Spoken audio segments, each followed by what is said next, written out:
రెడ్డి అంటే రట్టగుడి. ఓకే.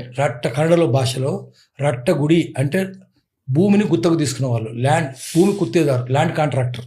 ఆహా. సో రట్టగుడి రట్టుడి రెడ్డి అయింది, ఓహో. రెడ్డి బై రెడ్డి అయింది.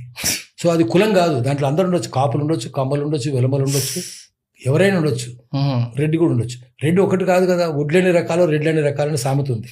ఎడ్లని రకాలు రొడ్లని సామెత. అది ఏదైనా గూడేసిన వాళ్ళు ఉంటారు, గూడేస్తారు, నీరు తోడడానికి గూడేస్తారు కదా పంటకు, వాళ్ళు గుడాటి రెడ్లు. మూట కొట్టిన వాళ్ళు ముఠాటి రెడ్లు. పాకనాటి వాళ్ళు పాకనాటి రెడ్లు అంటే పాకనాటి గొల్లలు ఉన్నారు, పాకనాటి రెడ్లు ఉన్నారు. తుంగభద్ర కృష్ణా నది మధ్యప్రదేశం పాకనాడు, పచ్చగా పాకలు ఉంటాయి, పశువులు ఎక్కువ ఉంటాయి. పశువులు ఎంట పోయిన వాళ్ళు ఒకటే ఫ్యామిలీ వాళ్ళు, పశువులు ఎంట పోయిన వాళ్ళు పాకనాటి గొల్లలు అయినరు, వ్యవసాయం చేసుకుంటున్న వాళ్ళు పాకనాటి రెడ్లు అయినరు. ఇది సురవరం ప్రతాప్ రెడ్డి గారు కూడా పాకనాడే. ఇటిక్యాల అంటే గద్వాల దగ్గర ఉంటుంది, ఇటిక్యాల కర్నూలు యువతలు ఉంటుంది, ఇటిక్యాల పాడు, అక్కడి నుంచి వచ్చిన. ఇప్పుడు సురవరం ప్రతాప్ రెడ్డి సుధాకర్ రెడ్డి అక్కడే పోయి ఉంటుండే, ఆయన బంధువే కదా.